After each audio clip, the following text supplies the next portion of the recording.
Welcome back to Casual Disasters, episode 8. This is Madeline recording in the library with Anthony and Wilma, two local comedians actually, and I've always wanted this conversation to go down, and it's kind of funny how it got prompted to go down. We can talk about that for sure, but I just want to welcome Anthony Singleton to the podcast. Thank you. I didn't know the title of your podcast until you said it. What did you? I saw you laughing. I was like, "Oh God, Casual Disasters." What did I get myself into? It's just kind of like my vibe about Spokane. I feel like it's like a casual disaster. Yeah, that's clever. Yeah, Spokane is something else. And it's just the untold stories of people in Spokane and elevating their voices. That's fair. And conversing with people in Spokane and learning about what they do here and who they are. That's fair. Yeah. Yeah. What about you? What's up? Are you always on this podcast? No. Is this your first time? No. It's my second. Third. Wilma was my very first episode. I'm like, this is my second and a half time because there was the time we recorded and then like my whole audio track didn't get picked up. And I don't even know if Madeline's did. Yeah, I don't know. There was a botched one. So it was really my voice. Like, didn't record at all. I'm seeing a pattern. Of what? of just stuff happening. I don't know. Well, it used to be set up weird. Well, as you said, this is like an open space, sort of. I've come in here before, and people are just hanging in here that hadn't signed up for the room. So if they sneak in and fuck with shit. That's true. I've seen Christian rappers in here. Christian rappers? Oh, yeah. And it was just hilarious. I'm trying to be nice because they're like, yeah, you know, I'm here making a gospel album. I'm like, there's so many white people in here. This is awesome. Did you just happen upon them, or were you recording your podcast? I was getting ready to, and they were in here. Oh, and wow. I just happened to know one of the people because they were my client, right? And yeah. Then I'm like, what are you guys doing? And I said, oh, wait. Every time we talk, you talk about Jesus. So this is Jesus related. That sounds like some very Spokane shit. Yeah. Yeah. White rappers, they love Jesus. That sounds about right where we're at. White rappers and Jesus. That does sound like a Spokane thing. Sorry, I misspoke. White Jesus. A white Jesus too. Yes, yeah, that's definitely who they're praising. 100%. So I just am curious. You do a lot of different things in Spokane. You're a comedian, but you're also in the mental health field like I am. Something like that. Yeah, I work at the Spokane Resource Center. Okay. So we have 13 social service organizations under one roof. Whoa. We were the first in the nation to have that happen. You know, we actually got a grant from the governor at that time, about 4 years ago, $1.7 million to help stabilize communities that are in poverty. And so now here we are. So what are all the resources that are housed there? Like, what is yours? Are you for one specifically? Yeah, I work for Career Path Services. Oh, gosh. Dang it. I'm back. We are the largest nonprofit in Spokane. In the state of Washington. Oh, my gosh. Actually, like 10 years running, I think. Number one nonprofit. And we work in different sectors, right? We have people down at DSHS.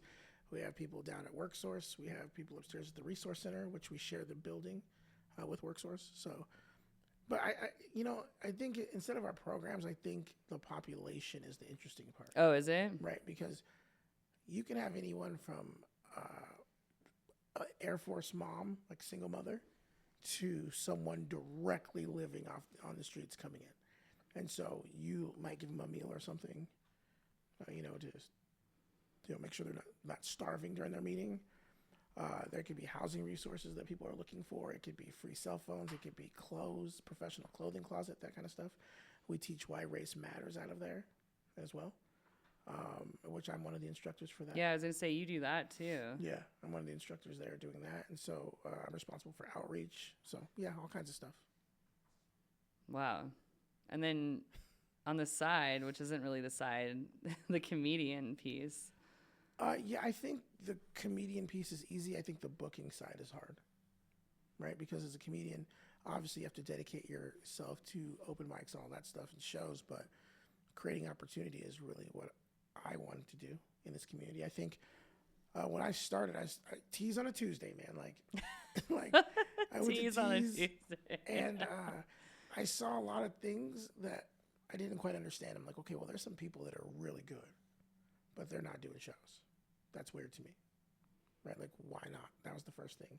And then I think going to the comedy club, seeing the business model, I was like, wait a minute. You pay a host $25 to host an open mic. You don't charge anyone. You went to hot dogs and chips. If you go to Costco, how many hot dogs could you buy for like $100?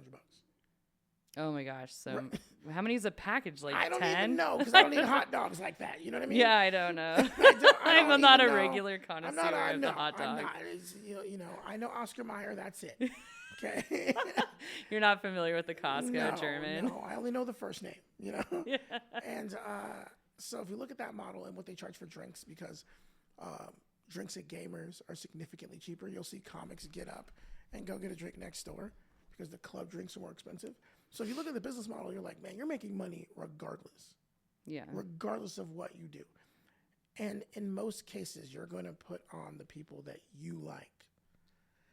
And that doesn't always mean that you're going to put on the people that should be on there. Is that your experience, Wilma? What? I don't know. Like with booking, or have you been booked, or how does that work? Well, I used to run shows like 10 years ago, and I used to do like 2 open mics a week, and like I was around when the comedy club opened. I'm very cool. I don't know, like hot dogs aside, I've always just been like, fuck that place. I wasn't going to say that. I wasn't. He said that. Said what? What you said. Fuck the comedy Yeah. club. Yeah. Why? Sorry. Why? I just got distracted. Well, it's a pyramid scheme. I don't know. Every comedy club, it's like you can pay us over and over again to have like a chance to just like have the worst night ever. Like That's true. Even when you crush, I don't know. I have never had fun there. You've been done with it. Like since it opened, I've never enjoyed like a night there ever. And the idea of like grinding out my emotional energy and time into like one day getting to like get some chicken strips at the end of the night and like get to sit near Bob Saget. I'm like, fuck that. And that's why I feel like one of my earliest memories with you is sitting in the back of Tees and being like, this place was cool back when we had to take care of ourselves. Right. And not wait for, you know, mom and dad who live in Tacoma to decide that it's our fucking turn. Correct. I agree. Yeah. I agree with you. But I think Spokane, as an African, I always say this to my clients too, as an African-American person, I have a different view on business, right? Because you talk about a people that were enslaved for 400 years, Reconstruction, civil rights, like all these different things that have happened. And in spite of that, those people found a way to succeed. And part of that culture is doing business on your own terms, right? And I think that's kind of what I wanted to bring to Spokane is like, hey, you don't have to wait for someone to put you in a position, put yourself there. I don't give a shit. I never wanted to be a booker, but I did want to create a blueprint for other people to follow. And I think I've been able to do that. Like my buddy, Jimmy Mitchell, he's booking shows, you know, and he's fairly new, but he always comes to me and asks me, how do I do it? How can we do this? How can we partner together? And that's really what I'm excited about. Like the partnerships from it? Oh yeah, I mean, I've had a lot of great experiences and I've learned so much. And I think the beauty of Spokane's comedy scene is no one knows who we are. Yeah, that's true. It's so awesome. Yeah.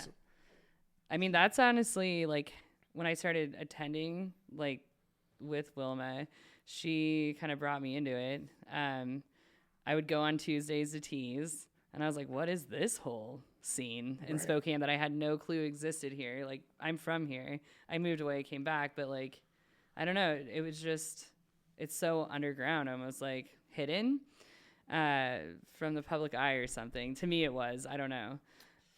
Thing about Tees is that if you're a comic, to be honest, I've never had a good set there. Like, ever. Really? No, I don't think you should. I think if you're a comic, it should be the shittiest set ever. Because if you think about it, you have people that just saw you an hour ago, right? Oh, at like another place? Oh, yeah. We talked about the triple header night that we never completed, where God. you could go to 9 to Oh, Tees God. and Comedy Club in one night. I've done that multiple times. And as a new comic, I had a new set every single time. Good. Right? That's great. Yeah, and that's Fuck So you yeah. never did the same one for fuck no. in the same night. No, I'm crazy. Right? And so, but tease is so like, it's got a mix of comics and the same people.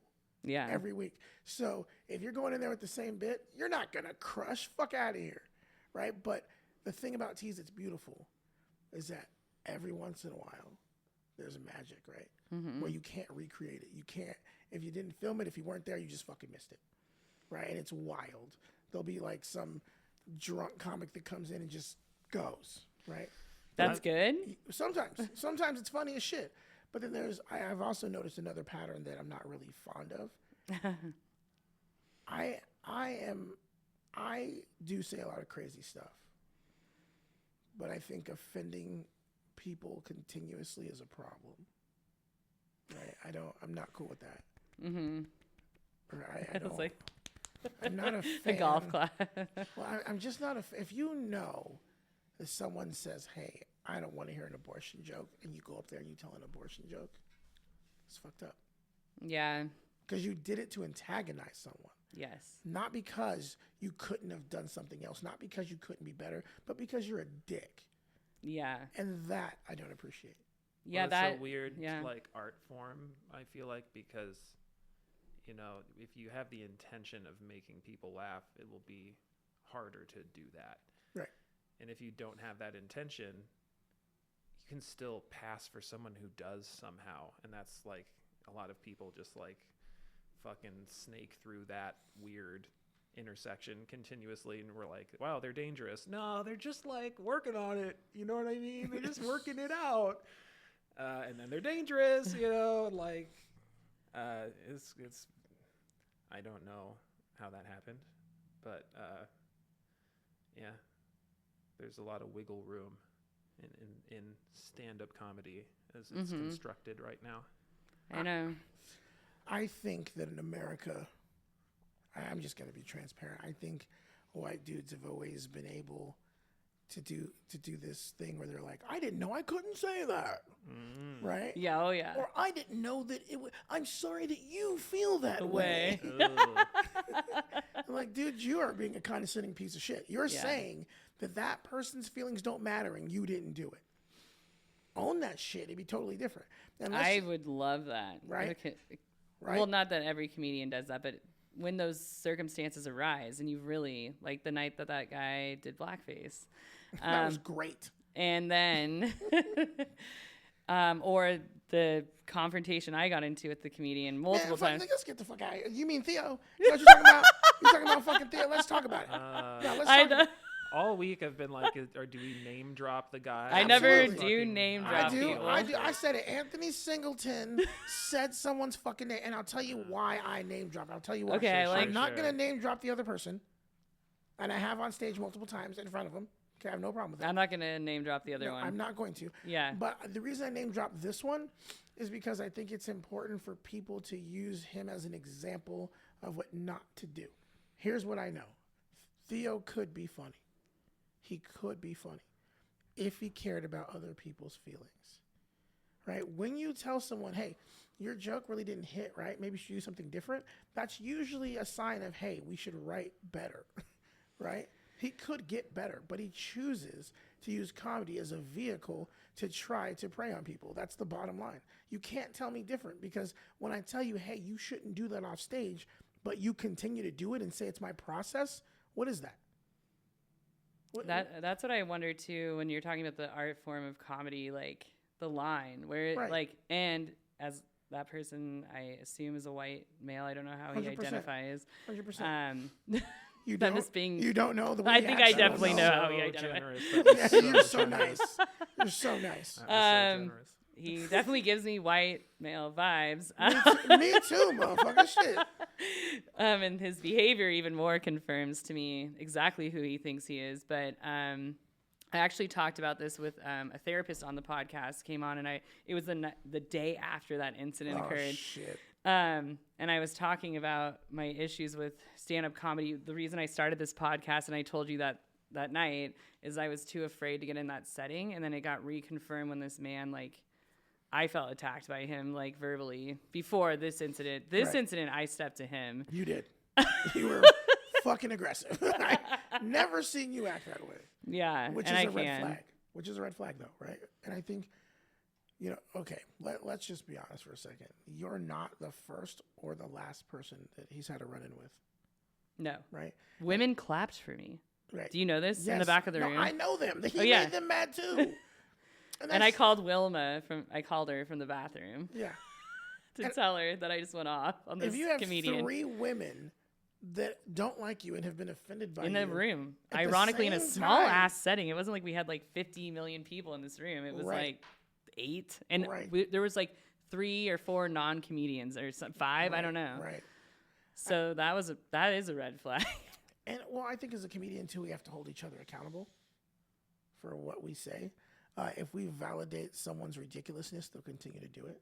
And I said that, why do we get to hear you get on this platform and say whatever? You just get free reign to just say whatever, and Yeah. I can't confront you about it or No. converse with you? That doesn't make sense. What are we talking about? You know exactly what we're talking about. We're talking about white men in America, Yeah, that scares the shit out of me. right? And that's the thing, that privilege that they have. And then furthermore, that fragility piece, right? Like, notice how he acted once he was called out. Yeah, He was the victim. Yeah, he cried. Well, Yeah, but he was the victim, right? This is normal. This Yeah. is normal and privileged spaces. This is nothing we haven't seen before, right? yeah, that's why I was like, I can't believe you're so blown away that someone would confront you. Right. Like, you've been that coddled. Like, you've never been confronted. Like, He hey, has. sir, you can't talk this way. No, he has. He actually almost got into a fight, or he got into it with another comedian. I think I was at Dave Chappelle or doing a show or something, and he was really mad at me, and he took it out on another comedian, which I thought was hilarious because you see me all the time, so just say something. Wilma has roasted him on my behalf before. I mean, yeah, Yeah. wasn't exactly fulfilling. I probably felt Because dirty he and just, he empty. just thrives off of it, and He like, does. I don't know, and that was like a disgusting gender experience for me too, because like when you enter that ring of men acting like jackasses, and you're like, wow, you're all acting like jackasses. Like, that was the point. You're not really teaching them anything, and I'm hearing all this like, he's so funny from the audience, and I'm like, yeah, fuck, I just like started playing the boys game with them, and like, yeah, I'll fucking, roll you up and dribble you around and do whatever the fuck I want. I'll win that game, but I didn't really. I realized that I like put myself in an arena I just really did not feel comfortable being in. You know what I mean? Yeah. And isn't there a bigger issue we're talking about here? Like, especially as someone that teaches about race, right? The issue is that he has been able to like throw up his whiteness on anyone and everyone that's around, right? He's always the victim no matter what he does. Whenever you're held accountable, there's a problem. And I think we see this at higher levels in this country, right? Donald Trump is a prime example of that, Yeah. right? The fact that that man got elected after saying he grabs women's hoo-haws, right, is crazy. Whenever I see a female Trump supporter, I'm like, what are you on? Yeah. This man has been caught multiple times doing and saying things that shouldn't be done. But he's still protected by this narrative of I'm making America great again, implying that it's broken because we want to move forward, Yeah. right? And what that does in our society is it validates other men that think the way he does. And I think in the society that we're living in, they don't understand coded language, right? We know as people of color and people in the LGBTQ community, we know what you're saying when you say certain things. When you say, I don't want people here from shithole countries, you're saying you don't want black people and Mexicans here and Muslims here. Yeah. And Well, anybody anyone of that's color, not white, right? BIPOC. But Ukraine, come on, right? Like, I'm not saying that they shouldn't be here. I'm just saying that how crazy is that, right? Yeah. We have a border crisis here. Over here, it's okay. Same things are happening. War and violence, but this group gets to come and this one doesn't. It's interesting you say that because I kept waiting with the Palestine war. I would start seeing more students coming from there, right? Children, refugees. No. I got to tell you, like, I've been seeing our Ukrainian, 100%. like, that's been the highest increase. I bet if we were to pull data from, like, students that are coming into our school system, highest rate. Are you kidding me? I don't have to pull data. It's 100%. I see the programs that we've created for Ukrainian refugees. We have created programs at my job for Ukrainian refugees. And I'm not upset about that. What I am upset about is that when Syria happened, it was a no-go. Those same borders that they opened up for Ukrainians, put them on trains and gave them work visas, are the same borders you pushed Muslim women on top of their kids and said they couldn't come in.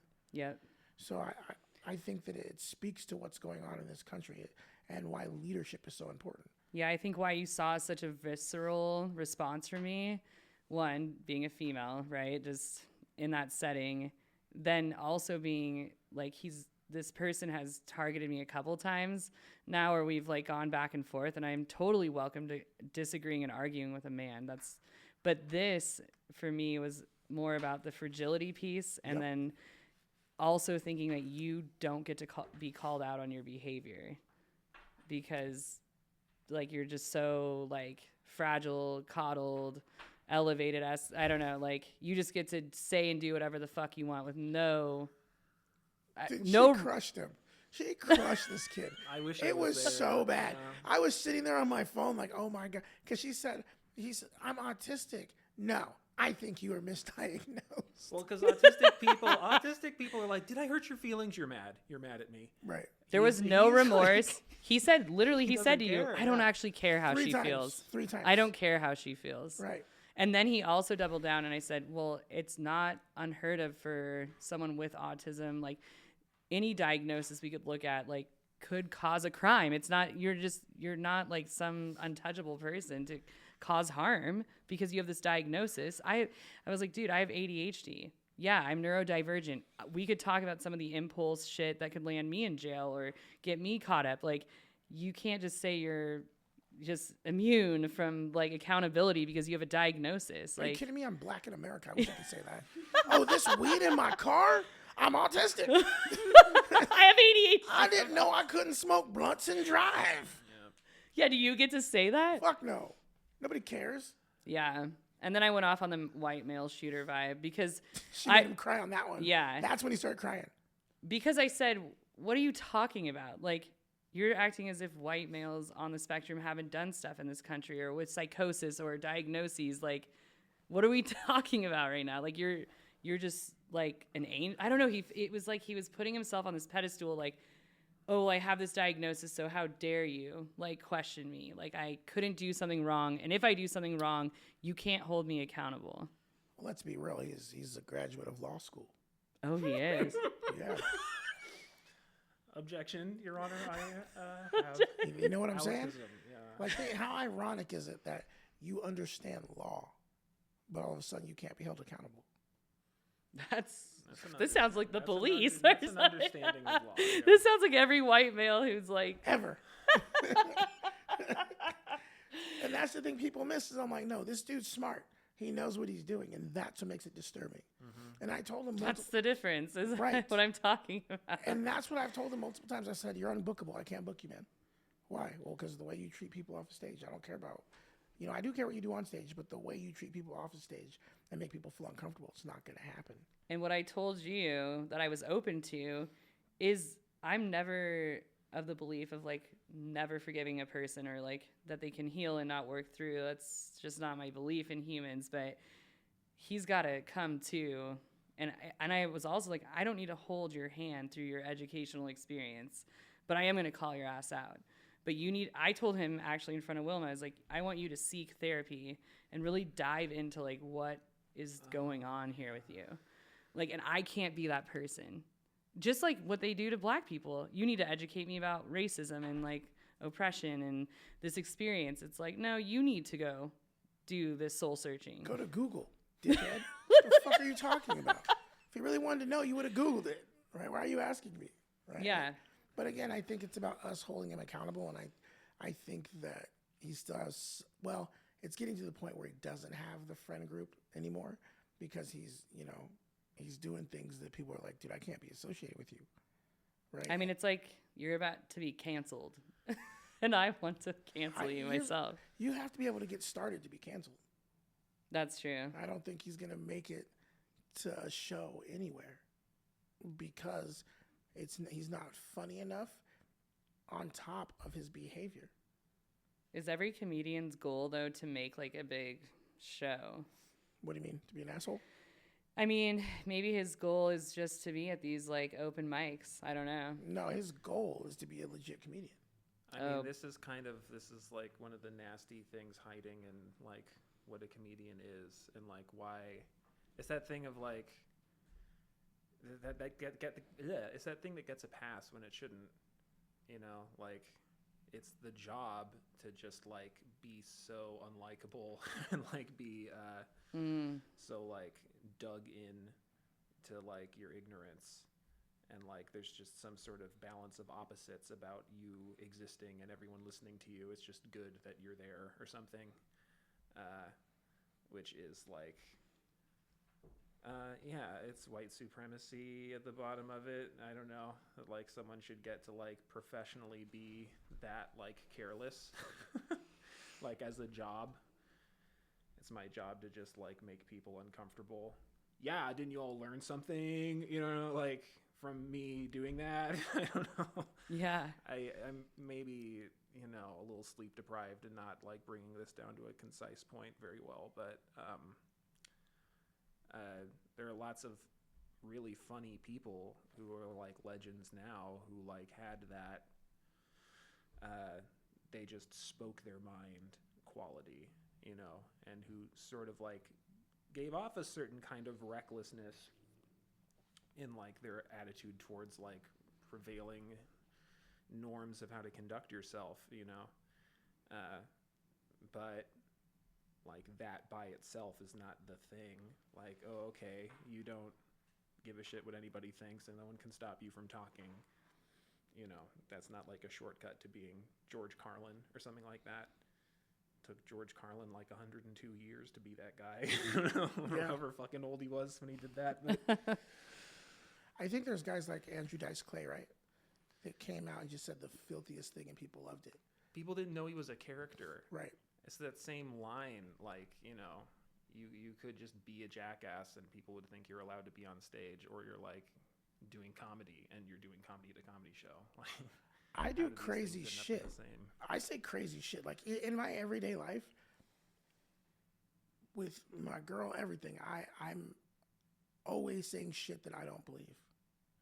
Like I joke around all the time. And I want to be clear about something. I do that to set myself up to talk about pain, right? Like I've been sexually assaulted as a kid. I've been abused.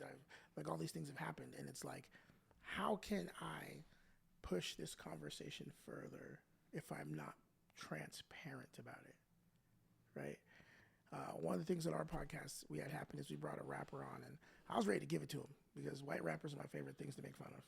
I bet. Right. And it turned out the kid just said, no one understands pain until they're chained in a closet and raped, is what he said. And we said, what?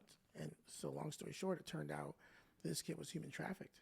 Whoa. His mom was murdered because she snitched on the cartel and they killed her, and she was human trafficked. Every house he lived in with his mom, he was human trafficked. It was a trap house where people raped him. That's what it was. And that experience started a wildfire around the room. It was like someone was like, man, I've been sexually assaulted too. And I was like, bro, you already know my story. Like, this is what's up. And then my nephew's like, yeah, me too. And so these things start happening, and you start realizing, wait a minute. There's two things you could do with this kind of power. You can change the way people view this industry, or change society and make things okay to speak about, right? Or you can destroy and burn down the whole entire institution, right? And I think that some people choose to burn shit down. Again, I say crazy shit, but people don't really know me, right? Like truly. No, nobody fucking knows who I am. They think I'm just up there talking shit, but the reality is I'm giving you this thing inside of me that I've had to carry for somebody else, right? That's the thing, is the pain I've been through, we keep to ourselves so that the person who did it doesn't get blowback for being a piece of shit. We hold someone else's pain the whole time. We do. And I refuse to fucking do that. So, yes, it's a character, dude. I don't believe 90% of the shit that I say. with that said, a lot of the shit I do say is real, Yeah. right? Like I was gonna say you speak pretty real about though. where I'm from, right? Like Yeah. that's what it is. But you have guys like this other individual who needs to prey on people to have content. Yeah. And that's what's interesting about it. That is. It's really making me think about like what would be the purpose of that. Because he creates content and he doesn't have he has a very low self-esteem, right? Mm-hmm. So to uplift himself, he has to like create this idea that women love him. And I think that's the biggest issue that I've always had. Oh, I thought that they don't love him because he's not 6'2". Yeah, there's that. Because if he was 6'2", he'd have that big dick energy, right? No, that's stupid. It is stupid because honestly, women don't give a shit I don't know. I'm not a about woman. height. I'm not a woman, right? But I can tell you, I don't have any problems. Yeah, I'm like 5'5", dude. yeah, you're fine. You should be like, excuse me. I've never had a fucking problem. You're like, in if my that's life. not It's not my experience. no. Right. But I'm No. also black in Spokane, so I'm exotic. I'm like a goddamn Amazonian out here. Are you kidding me? People see me, they're like, oh my God, look at that tall black drinker. I'm like, I'm not tall, bitch. What are you talking about? They're like, but I watched a movie with Negroes in it. oh no. They're like, I want a piece I of was that. watching Roots 8 hours, and I'm like, holy shit. It kind of almost reminds me of what we were talking about, like tokenizing people before the podcast started. Wilma and I were talking about like maybe someone befriending her to say, oh, I feel better. I'll probably get a spot in heaven because I like befriended a trans person, right? Wait, it'd be worse if she said it right. Like, I know a gay. What? Can't say that. But I feel similarly for black people probably in this community. Like, hey, I befriended a black person. I think God's going to give me a slot there. And I'm not racist because I am attracted to black men, You right? have no idea the things that have been said to me. You have no idea. What's your favorite thing that's in Oh, my favorite. worst thing? or, Okay, like- wait. How do we want to frame this? Like, professionally? I mean, let's go everywhere. What are some of the top things that have been said Top to you? things professionally. So, so before I did this job, I worked downstairs at WorkSource, and I would help people find employment or refer them to the college for training. So I'm sitting there, and this lady walks in. She goes, Anthony, can I ask you a question? I'm like, yeah, no problem. She's like, how did you get your job? I'm like, Indeed. Indeed is how I got my job. No, but like for real, like, how did you get it? I was like, Indeed. Oh, how did you pay for college? Like, did you black scholarships? No, financial aid. Financially, Financial aid, bro. financial aid. Oh. Yeah, financial aid. And then she says, so wait. There's no special privileges because you're black? I said, no, ma'am, there's not. Really? Are you serious? Yeah, no. That's the kind of conversations people have. And the N-word, I've heard it so many times at work, it's unreal. Really? Oh, because you got to think, sometimes I work with people that are felons. So I had somebody tell me the other day in one of my orientations that black people, we talked about Emmett Till, right?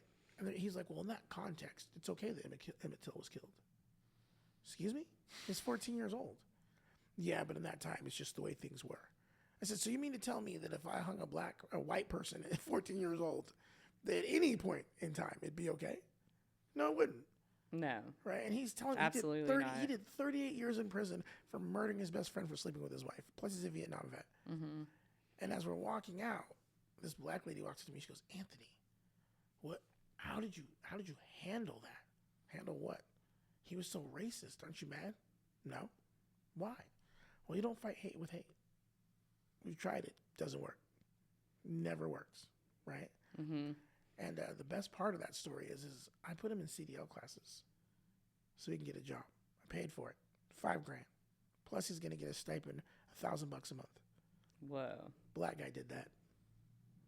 No matter what he does, no matter where he goes, He'll know. he has to acknowledge that no matter what he said to my face, I did my job. Right? And so that's the way you deal with stuff. As far as Spokane. Humility. Oh, yeah. Wow. And a lot of things that people don't understand about me is they think, like, I moved here from Guam, right? So my dad's 20 years military. I was born in Italy. I moved here from Guam. All the people that are my cousins, quote unquote, right, that I know, are Islander kids. I used to get my ass kicked by Koreans. I don't know. I don't know. I didn't know racism at all. I didn't understand it because it wasn't something. I mean, you're on a tiny ass island in the middle of the ocean, and so then I moved here, and within like the first month, I was called the N-word. Within the first month, then I had to go home and ask him like, what's going on? And then because I'd never been to America, right? My parents had to explain America to me, and I think people don't understand that piece. You're shocked about racism. I was shocked too, right? And I was never exposed to these things.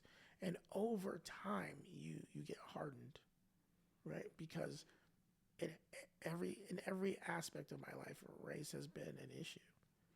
I go to high school, there's Confederate flags. I went to Cheney, so there's Confederate flags in the hallway.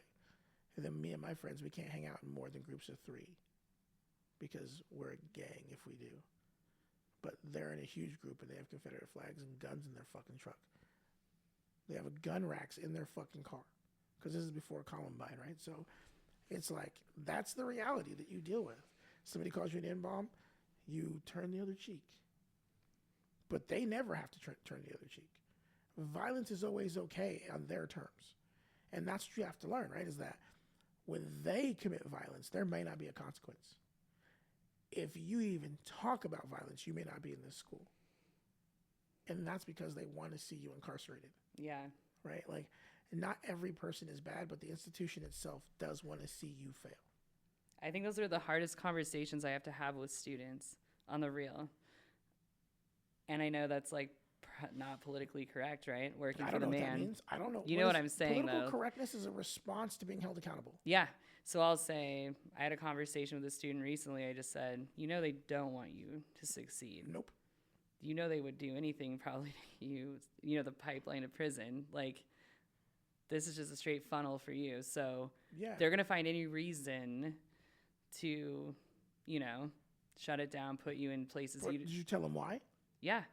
Because they want their property back, mm-hmm. right? It's another way to get their property back. There were no police, until after the Emancipation Proclamation.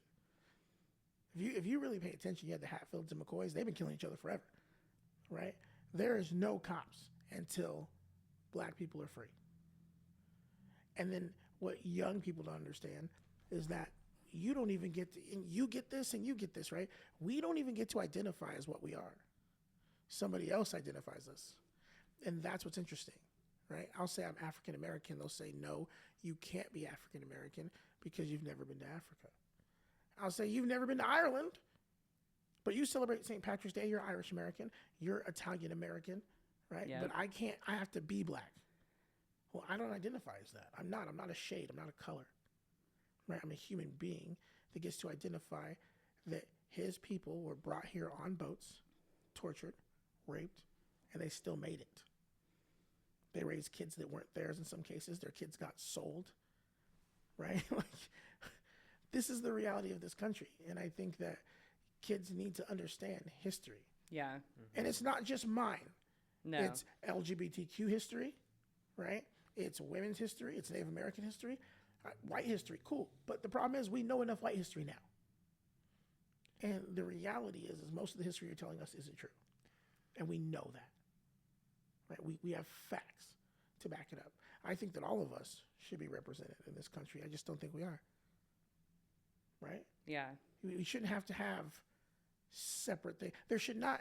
So I ran into a dude at Planned Parenthood. He's from India, right? And I was driving, and I was like, he had Confederate flags out. And he had his blowhorn, and I'm like, this dude's Indian. What is he doing with the Confederate flag at Planned Parenthood? And I go and I talk to him. I actually have it all filmed. I talked to him, and he literally told me, what did he say? He goes, I go, why do you have the Confederate flag here? I said, to me, that's the equivalent of a swastika. Excuse me. And I said, only because I've never seen anyone who lost a war get a flag. I don't even remember who lost the last 4 Super Bowls, okay? I don't. But the biggest losers in the world get this flag. He goes, well, you could put your flag there too. I said, this American one next to it is my flag. The fact that you think I have my own flag says a lot about you as a person. This is the only country I know. This is the country I have to love. But you seem to think I have like a Negro flag. Is that what you... Yeah, I was like, what is your flag? I What got a is it? nigga flag. You know? I was like, what's the These insinuation nigga here? flags are nice. It's a black fist like this and the dick. Like, that's what do you... The fuck do you think? What do you think my flag is, you asshole?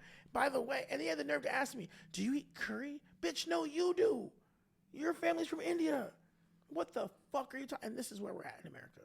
That people are so brainwashed with whiteness, they hate themselves. Right? And Even white people do. Yep. And this is why you have the suicide rate that we do in this country.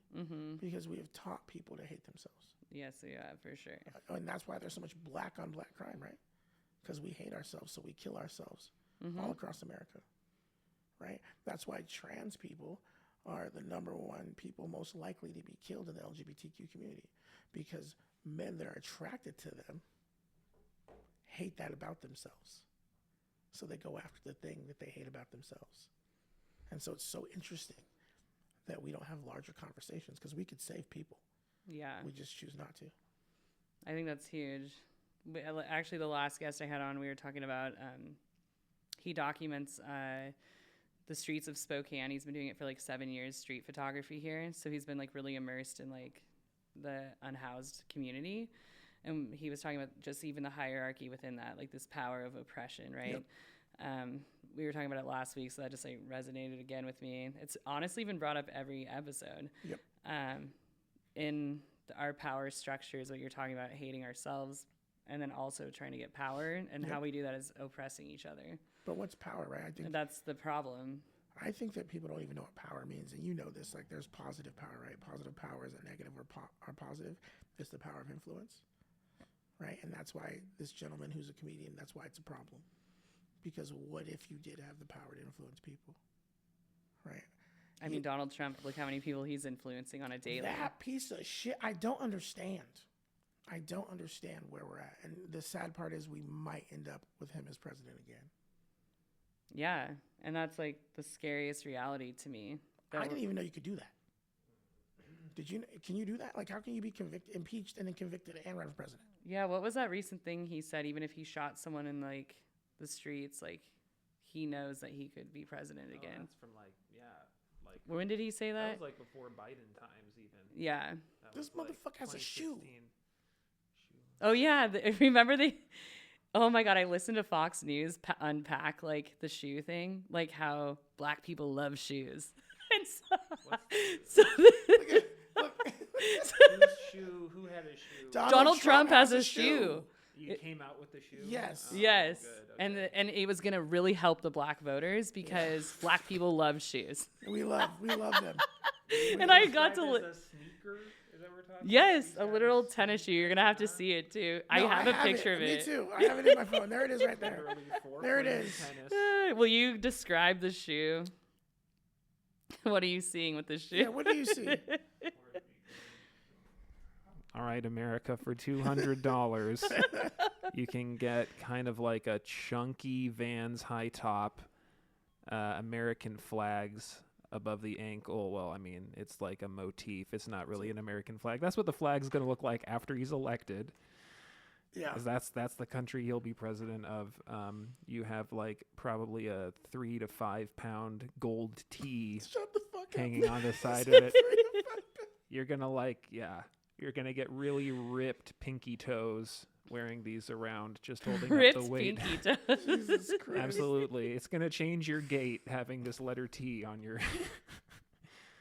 It's going to change your gait. I think that's probably what I would say. The best part about this shoe, though, if you really think Oh about it. my God, I forgot what it looked like. I'm glad you showed me. Because Blood. I saw it on Instagram, like the video of Fox News, like unpacking it, like the American voter and how engaged they will be now because Listen. The worst part about the shoe is the sole at the bottom. It's red. And all I think about is the blood that runs in the streets because this guy's not doing his job. So it's ironic. Does it have some sort of a like hideous pattern on the bottom so that like when you take a step, like one foot says tur and the other side says as like the footsteps are like... It's actually a border wall on the bottom of the shoe. it starts building. Like it has like a... Oh my And there's a God. Mexican on the other one. You're like, what are you doing? It's like, Trump. vote Trump. Yeah. You got to know he made those for like $3.59 a shoe. 100%. Like, On the backs of like if even that. children in China, I'm sure. No, those are, It's yeah. China. China. China. China. That's what he calls it. Oh my God. Fucking idiot. I can't with Donald Trump though. But see, this is okay. So speaking of that, so Josiah's having the comedy film festival, right? And my movie that I made is kind of fun. Oh, this is what you've been doing in the We were just media about room. to talk about this, and then we started recording. Yeah, I want to But hear about this. It's crazy. So I thought to myself, like, how many times when you see a black child with a white family, you never question it, Yes. right? You're like, that kid's safe, right? But I have my baby niece, like she's 6, but I helped raise her. She loves me. Since she was 5 months old, I've had her. Okay. And people would always say something when I had her, right? And I got to thinking, you know what? Kids don't see racism, right? It's a learned behavior, right? And then I remember I was thinking to myself, you know, like, okay, how can I push this? How can I push this narrative, right? And be funny and be kind of controversial. So what I did is I have a kid coming in, a white kid. I play his father. I'm his stepdad, obviously. And he's like, hey, Dad, I know what I want to be for Halloween. And I'm like, dude, it's June. Why are we talking about this? And he sits down and I'm talking to him and he's like, I want to be Adolf Hitler. And I'm like, what? No, you can't be that, right? Like, that's ridiculous. And he has like the mustache. And I'm like, go to your room, get out of here. What's the problem? Because he doesn't know the problem, right? Then he comes and sits back down and he's in yellow face, right? With sushi in his hands. And I'm like, he's like, I know what I want to be. I said, who? Mao Zedong. I'm like, no, you're in yellow face. You can't do that. Mm-hmm. And you have sushi. Mao's Chinese. Yep. Sushi's Japanese. And he says, what's the problem? Does that matter? How many times have you heard this? Right? Oh, so yeah. Right? And so then the next scene, he comes in, hey, Dad, I really know what I want to be. I was researching the civil rights movement. I'm like, yeah, okay. He's like, I want to be a Black Panther. I said, okay. And I look up and he's in blackface. Oh. And I'm like, you can't do that. And he's like, you're trying to destroy my dreams, Dad. I said, of what? He says, Wakanda forever. And I said, wrong one, right? Because, again, there's these racial narratives that aren't accurate. And then the last person sits down, and it's Donald Trump, right? And he's doing his whole Trump thing. And I'm like, dude, we're not doing this. And then there's another scene that says, the mom says to me, honey, you need to be nicer to your son. Like, you know, ever since his dad got arrested at the Capitol riot, like, it's really hurt him. And I was like, oh, yeah, the last Trump loss really hurt his dad. Okay, cool. And so I said, I'll be nicer. So then it cuts to another scene where I walk up and I say, you know what, son? I think that I found a way that you can have what you want and we can still spend time together. And I hand him a white sheet. Right? And then the last scene is me and him in white sheets with the hoods. Right? Whoa. And we're like, time for trick-or-treating. Right? And then when it says love is love at the end, and then I put in a picture of, like, I found a picture of Gilligan's Island where he was in yellow face. Sweet. Right? Yeah. I have Rachel Dolezal. Oh boy. And I Rachel. have the Whitworth kids that got busted in blackface doing the Jackson 5. I don't even know about that. Right. So it says inspired by these images. Whoa. And that's how I wrote it. And so we've been working on it still to make sure that the point gets across. It is supposed to be upsetting and funny. And I did that because I've been in so many situations to where I have a lot of kids that I love. And my nephew is not my blood nephew, but his mom basically helped save my life as a kid. I was in the streets a lot. So she'd come pick me up, take me to her house with her brother. We wouldn't be drinking in the streets. We wouldn't be selling dope in the streets. We'd be at her house. And so all those kids, as they were born, became my nieces and nephews. And they'd be at my house, and they're all white kids. I'd have a bunch of white babies with me, right? Like, I'd have a binky and a stroller and a diaper bag, and women would be like, what's going on here? I'm like, well, I'm a professional father. That's what's going on here. I'd have my kids with me. That's what it's supposed to be about, right? And if you see our Christmas picture, there's like 20 of us, all different nationalities. Mm-hmm. Yet, the only conversation is always, to this day, how are you two related? That's what I was gonna ask. Like, Right. do people? All the time. My personal assistant is my nephew, right? I took him to the club, and my boy Jimmy was like, I was like, this is my nephew. And he goes, really?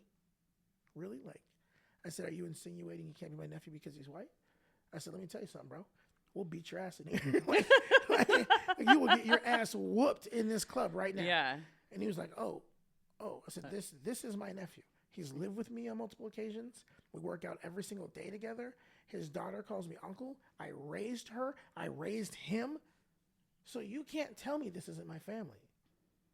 So I know for a fact race is taught because I have a bunch of different looking kids in and out of my house all the time. My girlfriend's daughter, I'm the only dad she knows since she was born. I go up in my office, there's little notes that say, for dad, have fun doing comedy. Oh, yeah. Right? Look at these people. They're giving me 10 minutes. We're actually, we're going to wrap up here. Wow. They actually last week they kicked me out. It was Did they? scary. Did they kick you out? They're just like, it's time. Like, the security guard actually came and got me. The guy who's wearing a bulletproof vest. Have you seen this? They never do that to me. And if you go past 7? Yeah, they never do that. Because the brother that works down there, I've known him. He's one of my clients. Okay. He's one of my clients, too. Oh. So it's... Nice. Yeah. Not me. They kicked me right out, and Ryan's gone. He would typically be the person. Okay, here's something that I do every time I record the podcast. I ask for, like, kind of your, like, wishes or hopes for Spokane community as we, like, sign off. All right. I guess it's easy. I guess my hope is that we look at the epidemic of fentanyl use and homelessness and gentrification, and we look at them as human beings. I guess if that was the only wish I could have, that's what it would be. Don't walk past someone and think that you're better just because they're suffering. Stop and do something about it. Yeah, I was going to say that's something I've admired about you as kind of leading some of the comedy scene. Like, when you brought people in that are in recovery and giving them that space to heal, I was like, that's huge. Really powerful seeing people as people and not disregarding them. Well, my dad wasn't around for a long time, but what I do remember is my dad would always say, if you were supposed to clean your room and you didn't, and then you clean it and you're like, Dad, look, I cleaned my room. And he would say, son, you don't get rewarded for shit you're supposed to do. And so I kind of live by that. I don't think I'm special or did anything good because I gave a shit about somebody. I'm 14 years sober because a lot of people love me. I graduated from high school because a teacher loved me and tutored me in a fucking bottom of an elementary school when I was going through my shit. And being someone I'll say this. When I finally came to the realization that I was sexually abused and wanted to talk about it, I found out my mom knew the whole time. The whole time. I couldn't believe it. Wow. And That would be she huge. blasted me on Facebook the next day and called me a liar in front of the person that did it. That's really painful. And what I told myself that day is that I would never let someone suffer by themselves again. And that's just, this comedy shit is because I love every one of you guys. I don't give a fuck about anything else, as I care about everybody else doing what they dream of doing. And if I can do that, then I've served my purpose here. Because suffering needlessly is fucking ridiculous. Number one way to like heal is through having like that love, like community. Right. That's what it's been proven again and again. And again, and the last thing I say before I walk out is, my best friend was killed in human trafficking when I was 21. And I've always felt guilty because I was the one doing meth and pulling guns on people and gangbanging. I've been stabbed 5 times. And, when I lost her, I was like, man, it should have been me. But then as I began to heal, I started to realize, because I went down to where she was murdered and I laid flowers in Nevada. And now I just think that I'm on the biggest stage ever. Mm-hmm. I'm already, as far as I'm concerned, when she sees me on stage, I'm already in an auditorium. I'm already in an arena, right? Because I do it for her and my kids and her family. And that's the shit that sticks with me. It's tatted in my skin, so I never forget. So that's what I care about. And thank you for having me on, by the way. Yeah, I was going to say thank you so much for being super vulnerable and sharing that. I connect with a lot of what you're saying. As Do you know how many women are vulnerable and are silenced? Are you kidding me? Yeah. Well, thank you for holding us accountable and for sticking up for what's right. Like, I'm unfortunately part of a gender of people that are the problem. I'm one person that had something done to them, and I'm not a victim. 75% of rapes in this country go unreported, and that's on us. So thank you. Yeah. And I would love to have you on again. I still want to do your No offer. problem. You know, the offer of me and what's his name? Yeah, we could do it. You want to do it? Let's do it. He wanted to. We'll tell you. Well, yeah. Okay. Okay. Thank you. And you can find this podcast on any major platform. Thank you. Anthony Wilma. Singleton 47 Instagram. Bye. Thanks for having me. I've been Wilma. I hope you guys liked the sentences that I chimed in with. The shoes is amazing. Yeah, you actually had a really good part about the shoe, Donald Trump's shoe. Oh, okay. Yeah. I forgot about that already. Yeah. Jesus, get some sleep. Yeah, she needs to sleep. Hey, do you All play right. basketball?